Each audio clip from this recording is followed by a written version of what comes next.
बिस्मिल्लाहिर्रहमानिर्रहीम। व्यूअर्स, आज के दौर में किसी भी ऑर्गेनाइजेशन में जॉब लेना बहुत मुश्किल हो चुका है, और खासकर एक ऐसी सिचुएशन में जहां पर इस टाइम दुनिया की मल्टीनेशनल कंपनीज अपने स्टाफ को ले ऑफ कर रही हैं, डाउन साइज कर रही हैं। दुनिया की बड़ी बड़ी कॉर्पोरेशन और ऑर्गेनाइजेशन अपने स्टाफ को डेली बेस पे फायर कर रही हैं, अपने ऑपरेशन को क्लोज कर रही हैं। और एक ऐसी सिचुएशन जहां पर एक जॉब के against thousands of applicant apply करते हैं। ये वो सिचुएशन है, ये वो सिनेरियो है। इस किस्म की सिचुएशन में हमारा फ्रेशर और हमारा प्रोफेशनल बहुत डिप्रेस है, एंजाइटी का शिकार है, और अल्टीमेटली वो सुसाइड की तरफ जा रहे हैं। व्यूज, मैं हूं doctor Mohammad Sarfaraz, certified trainer, corporate consultant, academician, practitioner and coach. Views, मैं आज आपके साथ डिस्कस करूंगा एम्प्लॉयबिलिटी स्किल्स के बारे में, कि कौन सी ऐसी एम्प्लॉयबिलिटी स्किल्स हैं, अगर आपके पास वो स्किल्स हैं तो अल्टीमेटली आपके शॉर्ट लिस्टिंग के, आपके जॉब लेने के चांसेस, आपके किसी भी ऑर्गेनाइजेशन में एंट्री के चांसेस बढ़ जाते हैं। व्यूज, आप स्टूडेंट्स हैं किसी भी यूनिवर्सिटी के, वो टॉप रैंक की यूनिवर्सिटी है या वो लो रैंक की यूनिवर्सिटी है, आप इस चीज़ को अपने जहन से निकाल दें कि वो यूनिवर्सिटी जो आपको नॉलेज दे रही है वो लेटेस्ट है, अपडेटेड है, मॉडर्न है, और वो हमारा इंडस्ट्री की नीड के मुताबिक है। आज की जो हमारी यूनिवर्सिटी है जो आपको नॉलेज दे रही है, वो स्लाइड्स दे रही है, वो 90-50 का, 90-60 का, 90-70 का नोट्स दे रही है, और अल्टीमेटली हमारा स्टूडेंट्स नंबर्स के पीछे भाग रहा है, CGP 4x4 की तरफ जा रहा है, और इस चीज़ के ऊपर फोकस नहीं कर रहा कि उसने जिस बेस पे जॉब लेनी है वो नंबर्स नहीं है, वो CGP नहीं है, वो क्या है, स्किल्स हैं। तो व्यूअर्स, हम बात करेंगे एम्प्लॉयबिलिटी स्किल्स के ऊपर। एम्प्लॉयबिलिटी स्किल्स मीन वो स्किल्स जो कि आपको किसी भी ऑर्गेनाइजेशन में जॉब लेने में आपको सपोर्ट करती हैं। तो व्यूअर्स, जब हम स्किल्स की बात करते हैं, स्किल्स का माना क्या होता है, एक्सपर्टीज। स्किल्स का माना क्या होता है, महारत। किसी का मीन किसी काम करने को आपका पास एक्सपर्टीज हैं या स्किल्स पाई जाती हैं। तो व्यूअर्स, हम स्किल्स को ब्रॉडर स्पेक्ट्रम में आपके पास कौन सी स्किल्स होनी चाहिए, अब आपके माइंड में ये क्वेश्चन होगा। तो स्किल्स को हम ब्रॉडर स्पेक्ट्रम में डिवाइड करते हैं दो मेजर कैटेगरी में। एक स्किल्स होती है उसको हम लोग कहते हैं सॉफ्ट स्किल, दूसरे का हम लोग बोलते हैं हार्ड स्किल। अब हार्ड स्किल्स क्या होती है, जिसको हम बोलते हैं कि जिसको टेक्निकल स्किल्स कहा जाता है, जो कि आप किसी मशीन के ऊपर जाके यूज़ करते हैं। और दूसरे नंबर पे जो हमारे पास आती है, this is called soft skills. Soft skills को हम बोलते हैं इंटरपर्सनल स्किल्स भी बोलते हैं, सॉफ्ट स्किल्स को हम कोर स्किल्स भी बोलते हैं, सॉफ्ट स्किल्स को हम एसेंशियल स्किल्स भी बोलते हैं, सॉफ्ट स्किल्स को हम प्राइमरी स्किल्स भी बोलते हैं, और सॉफ्ट स्किल्स को व्यूअर्स हम एम्प्लॉयबिलिटी स्किल्स भी बोलते हैं। अब यहाँ पर दो किस्म की मैंने आपसे स्किल्स की बात की है, लेकिन आपकी इन्फॉर्मेशन के लिए व्यूअर्स मैं आपको शेयर करता हूँ कि 90% जो स्किल्स यूज़ होती है वो सॉफ्ट स्किल्स यूज़ होती है, जिसको हम इंटरपर्सनल स्किल्स भी बोलते हैं, जिसको हम एम्प्लॉयबिलिटी स्किल्स भी बोलते हैं, जिसको हम प्राइम स्किल्स भी बोलते हैं, जिसको हम कोर स्किल्स भी बोलते हैं, जिसको हम एसेंशियल स्किल्स भी बोलते हैं। तो यहाँ पर आपके माइंड में एक चीज़ को क्लियर हो जाना चाहिए कि कल को जब आपने किसी भी ऑर्गेनाइजेशन में जॉब के लिए जाना है, वो जो आपकी स्किल्स को असेस करेंगे, वो असेसमेंट होगी, वो आपकी इंटरपर्सनल स्किल्स की असेसमेंट करेंगे, वो आपकी कोर स्किल्स की असेसमेंट करेंगे, वो आपकी प्राइमरी स्किल्स की असेसमेंट करेंगे। अब आप सोचेंगे कौन सी स्किल्स आपके पास होनी चाहिए, या इंटरपर्सनल स्किल्स व्यूअर्स कौन सी हैं, कौन सी ऐसी इंटरपर्सनल स्किल्स हैं वो जो आपके पास होनी चाहिए। ख्वाह आप मार्केटिंग की जॉब करने के लिए जा रहे हैं, ख्वाह फाइनेंस की, ख्वाह HR की, ख्वाह प्रोडक्शन की, ख्वाह सप्लाई चेन की, ख्वाह IT के पर्सपेक्टिव में, ख्वाह आप टेक्सटाइल के पर्सपेक्टिव में, ख्वाह आप इंजीनियरिंग के पर्सपेक्टिव में, ख्वाह व्यूअर्स आप किसी भी फील्ड में जॉब करने के लिए जा रहे हैं, तो ये वो स्किल्स हैं जो कि आपके पास लाजमी होनी चाहिए। अब वो स्किल्स हैं कौन कौन सी व्यूअर्स में? नंबर फर्स्ट में हमारे पास आती है आपके पास कम्युनिकेशन स्किल्स। अब व्यूअर्स, आज के दौर में कम्युनिकेशन एक वेपन है, कम्युनिकेशन एक ऐसी ताकत है जिसकी वजह से दुनिया में इस टाइम कॉर्पोरेट के जितने भी गुरुज हैं जो इस time highly paid jobs perform कर रहे हैं, they are getting $1 million salary on monthly basis while on the basis of their communication. तो कम्युनिकेशन का माना, कम्युनिकेशन मीन आप किससे बात कैसे करते हैं, आपका गुफ्तगू-शनीद का अंदाज कैसा है, आप अपने दोस्तों के साथ, लोगों के साथ इंटरेक्ट कैसे करते हैं। So this is called total communication. अब कम्युनिकेशन व्यूअर्स, यहाँ पर जब हम किसी भी ऑर्गेनाइजेशन में जाएंगे तो वहाँ पर दो किस्म की कम्युनिकेशन यूज़ होती है। एक आपकी कम्युनिकेशन होती है जिसको हम वर्बल कहा जाता है, दूसरी आपकी नॉन वर्बल आती है। वर्बल में आपकी रिटन फॉर्म में कम्युनिकेशन आ जाती है, जिसमें आपकी फेस टू फेस की कम्युनिकेशन है, जिसमें आप अपने बॉस के साथ, अपने सबऑर्डिनेट्स के साथ आपको कम्युनिकेशन करने का मौका मिलेगा। और इसमें जो दूसरी टाइप है that is called written communication. Written communication mean जिसमें आपको ईमेल्स लिखना पड़ेंगे, जिसमें आपको मेमोज लिखना पड़ेंगे, जिसमें आपको डिफरेंट किस्म के लेटर्स लिखने के लिए आपको जो एक्सपर्टीज चाहिए, जिसमें आपको रिपोर्ट लिखने के लिए एक्सपर्टीज चाहिए। सो दिस इज कॉल्ड आपकी रिटन कम्युनिकेशन। और जो आपके पास नॉन वर्बल है, उसमें आपका गेस्चर क्या है, उसमें आपका पोस्चर क्या है, उसमें आपका वे ऑफ टॉकिंग क्या है। सो दिस इज होल आपके पास व्यूज कम्युनिकेशन कहला जाता है। तो अगर आपके पास ये कम्युनिकेशन की स्किल्स में व्यूअर्स अगर आप वीक हैं तो आप उसके ऊपर काम करना शुरू कर दें। उसके लिए डिफरेंट किस्म के प्लेटफॉर्म्स हैं, सोशल मीडिया है, यूडेमी का प्लेटफॉर्म पाया जाता है, उसके अलावा आपके इंटरनेट के ऊपर मल्टीपल किस्म के और प्लेटफॉर्म्स है, वहाँ पर आप अपनी इस कम्युनिकेशन की स्किल्स को इम्प्रूव कर सकते हैं।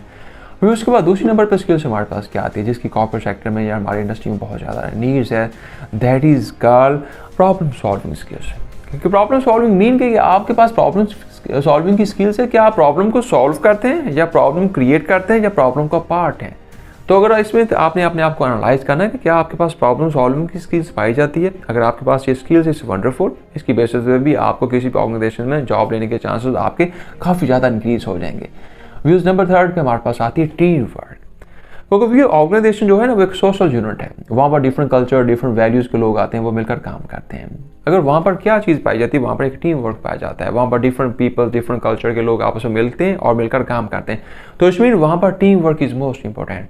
अगर आपके अंदर ये टीम वर्क की स्किल्स नहीं पाई जाती, then you must have to work on team work skills. आपने अपने टीम वर्क की स्किल्स के ऊपर काम करना है और अपने टीम वर्क की स्किल्स के ऊपर आपने फोकस करना है। अगली चीज़ है डिजिटल लिटरेसी।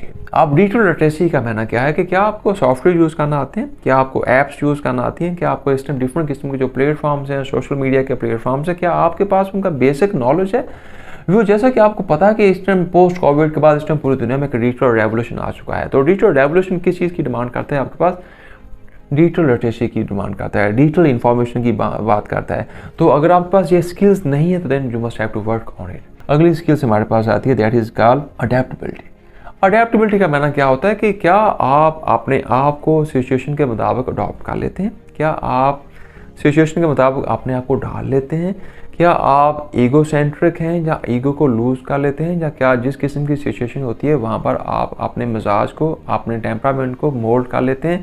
क्योंकि बहुत सारे हमारे ऐसे स्टूडेंट्स हैं जिनकी डिफरेंट किस्म की बरादियाँ पाई जाती हैं, वो हर बरादी के साथ अपनी वैल्यूज़ लेके आते हैं। जब वो डिफरेंट किस्म की ऑर्गेनाइजेशन में जाते हैं वो अपनी वैल्यूज़ से बैक नहीं होते, अपनी वैल्यूज़ को हमेशा कैरी करते हैं, अपने गुस्से को वहाँ पर रिफ्लेक्ट करते हैं, शो ऑफ करते हैं, उनके अंदर अडेप्टेबिलिटी नहीं पाई जाती। उसका रिजल्ट क्या निकलता है कि ऑर्गेनाइजेशन में उन इस किस्म के एप्लीकेंट की शॉर्ट लिस्टिंग की जॉब की अपॉर्चुनिटी के चांसेस कम हो जाते हैं।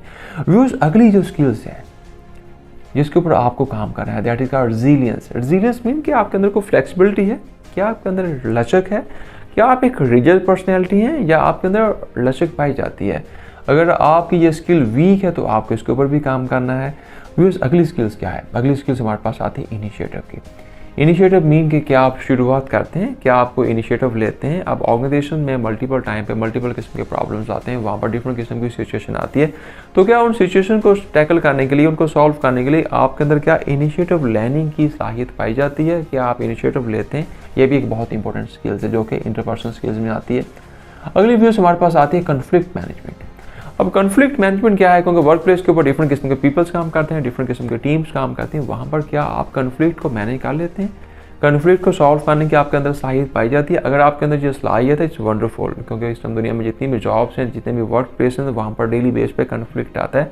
तो कन्फ्लिक्ट को सॉल्व करना, कन्फ्लिक्ट को मैनेज करना, ये भी एक बहुत बड़ा आर्ट माना जाता है। अगली स्किल्स व्यूज क्या है, अगली स्किल्स को हम लोग कहते हैं पीपल्स मैनेजमेंट।